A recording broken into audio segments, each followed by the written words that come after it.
இந்த big Boss season 9ல ஒரு guest வந்திருக்காங்க. அவங்க வேற யாரும் கிடையாது. நம்முடைய பூர்ணிமா அவர்கள் தான். இவங்க பிக் பாஸ் சீசன் 7ல வந்திருக்காங்க.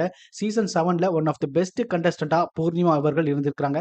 அது மட்டும் இல்லாம வெளியில ஏகப்பட்ட விமர்சனங்கள் இவங்க மேல வந்திருக்கு. அதுக்கான காரணம் ரெட் கார்டு தான். அந்த ரெட் கார்ட்னால இவங்க மேல ஏகப்பட்ட விமர்சனங்கள் இருந்துச்சு. அந்த ரெட் கார்ட்னால கழுவி கழுவி பயங்கரமா எல்லாருமே ஊத்துனாங்க. பூர்ணிமா அவர்களுடைய கரியரே முடிஞ்சிடும் அப்படிங்கிற மாதிரிலாம் பேசிட்டு இருந்தாங்க. அப்படிலாம் இருக்கும்போது ஒரு விஷயம் ஒண்ணு நடந்திருக்கு.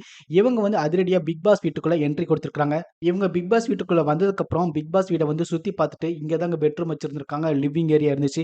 இங்க தான் வந்து ஸ்மால் பாஸ் வீடுலாம் இருந்துச்சு. அப்படிங்கிற மாதிரிலாம் எல்லாருமே சொல்லிட்டு இருந்தாங்க. அதுக்கப்புறம் பார்வதிய பார்த்து, "நீங்க செம கான்ஃபிடென்ட்டா எப்படிங்க இருக்கிறீங்க? உங்களுக்கு கண்ணுல அடிபட்டு திரும்பவும் வந்து அந்த கேமை விளையாடி, அடுத்த வாரமே வந்து ராணியா வந்து அந்த கெட்டப் போட்டு நிக்கும்போது, உங்களுடைய கான்ஃபிடென்ட் அவ்வளோ பயங்கரமா வந்து இருக்குது.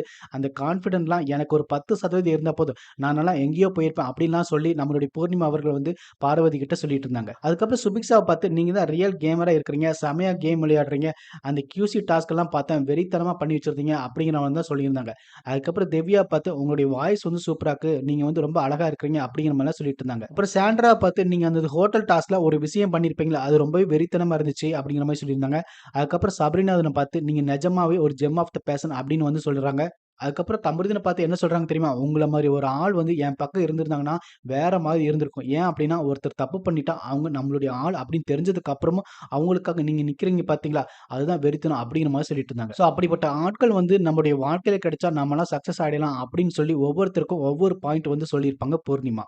இவங்க பிக் பாஸ் சீசன் 7ல வந்து கிட்டத்தட்ட 100 நாட்கள் நெருங்கியிருக்காங்க. அவங்க வந்து பணப்பெட்டி டாஸ்க்ல வந்து 16,00,000 பணத்த எடுத்துக்கிட்டு வெளியேறுனாங்க. இருந்தாலும் அவங்களுக்கு நெறைய நெகட்டிவிட்டி அந்த சீசன் 7ல இருந்துச்சு. அப்படிப்பட்ட ஒரு ஆள் வந்து இன்னைக்கு ஒரு படத்தோட ப்ரமோஷனுக்காக, அது அவங்களுடைய படத்தோட ப்ரமோஷனுக்காக வந்திருக்காங்க. அப்படிங்கிறது ஒரு பெரிய விஷயமா தான் இருக்கவும் செய்யுது. இத பத்தின உங்களுடைய கமெண்ட்ஸ கமெண்ட் பாக்ஸ்ல கமெண்ட் பண்ணுங்க. வீடியோ உங்களுக்கு பிடிச்சிருந்ததுன்னா லைக் பண்ணிட்டு சப்ஸ்கிரைப் பண்ண மறந்துறாதீங்க.